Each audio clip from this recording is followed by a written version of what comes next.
do that? Torture? Why this? Why do this? It's a really good activity if you're going to become a teacher or you're trying to group up. Team building. Team building. Okay. So working together, so we're becoming a little bit more comfortable with one another. All right, I got that. Definitely. Anything else? Stress. Stress, how so? Still having to work through frustration. Okay. All right. Yeah. It definitely caused some stress. What about some communications? Communication. So like how so? How? We have to discuss with each other, like what we're thinking, what they're thinking. Okay. We want someone else to do. All right. So communication was definitely part of it. Yeah. Communication was definitely part of it. Anything else? So those are all kind of, I don't want to say tangible isn't the word, but those are all skills you put right there. Thank you. Those are all skills that are definitely valuable. Stress, learning to cope with stress, things of that nature. How about symbolically? What's going on? What did you need to do to be successful with this? Not only necessarily interpersonally, but what had to happen with the nails and the block? Balance. There you go. Balance. So this activity relies completely 100% on balance.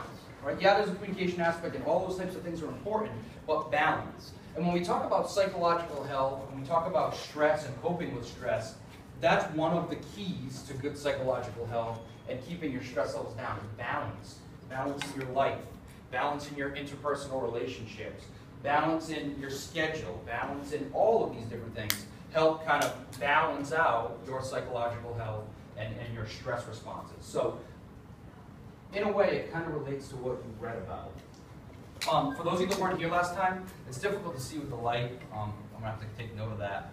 But when you see neon-colored words, those are things that you should pay attention to. You might write them down. You don't have to write them down, because as I said, now that I have a Blackboard account, I'll give you the links to all of my prezzies. So you can just click the link and go there if you want. They're a little more difficult to print out than PowerPoint, but they're easy to kind of get to, navigate, look around, etc. So when we talk about psychological health, and the pink is the more important, the definition that we use is the sum of how we think, feel, relate, and exist in our day-to-day lives. Psychological health in and of itself is a subsection of holistic health. Last class we spoke to the fact that health is a lot of different dimensions, or a lot of different areas. That your health includes eating healthy and exercise, yep. But it also includes how you treat people, your social health. It also includes how you control your emotions. It also includes your spiritual health, your feeling of connectedness in the world, environmental health. All of those things fall under the heading of health. Mental health as well, or intellectual health is another name for it, how smart you are. All of those different things fall under the heading of health. A subcategory of that big definition is your psychological health. Psychological health specifically speaks to your mental, social, emotional, and environment, and spiritual, areas of health. All right, so psychologically healthy people, just some characteristics. They feel good personally.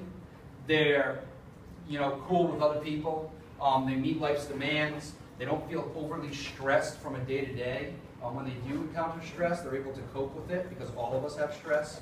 The people that deal with their stress in a healthy way, in a positive way, in an uplifting way, they tend to be psychologically more healthy than people who don't.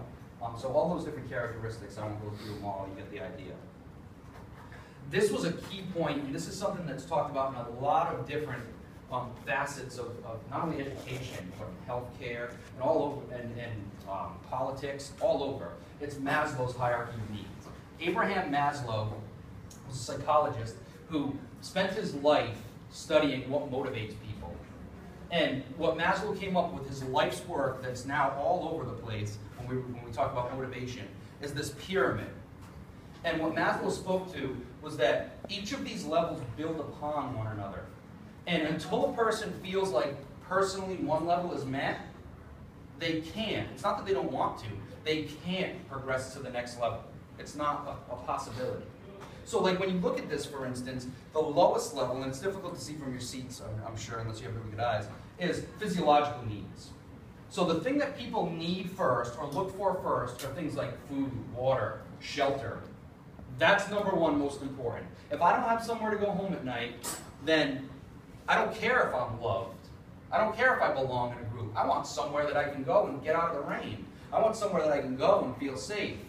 I don't care about being playful if I don't know what I'm going to eat this afternoon, right? Because maybe my family's in poverty, or maybe I live in a part of the world where meals aren't a regular thing. You know, I don't know where I'm getting my food. None of those things can happen until my physiological needs are met. We might think initially of this as like, you know, a third world country type of thing in Asia or Africa or whatever. But believe it or not, this happens a lot in our schools, not only in America, but in New England and even in Rhode Island. That students' physiological needs aren't met. So they don't care about much else. A lot of times in urban school districts, you'll hear horror stories about, well, I can't get the students to do what they're supposed to do, or they won't listen to me, or all my students fail their tests, or never study for tests, or never bring in their homework, and it's complain, complain, complain. But all too often, we don't look at this hierarchy of needs. Well, are they satisfying all these different things? Are they making their way up the pyramid? Again, if there's an inner city student in Providence, you know, who deals with issues at home where there's domestic violence or whatever, of course that kid isn't going to bring their homework to school. He had to watch mom get beaten up by dad last night. That's a reality for a lot of kids. And then a lot of educators and things of that nature will reprimand the kid on the back end and say, you should have brought in your homework. I wouldn't have brought in my homework either. That's horrible. Or I didn't do well on a test because I didn't study. No, because I was thinking about what am I eating tonight. That happens quite regularly, but a lot of times that gets brushed off to the side. Right? When we talk about the movement, the testing movement that's now going on, with all these standardized tests that are now hitting students in high schools and things of that nature, there's no checkbox for if you ate today or not. There's no checkbox for your you know, socioeconomic status other than parents' highest level of education. Well, yeah, that's okay, but that doesn't tell you much about what mom and dad make and where I live, because that has a direct influence on how well prepared I am for these types of things. So physiological needs are really important, and those are something that this hierarchy, this pyramid builds off of. Next up is safety and security.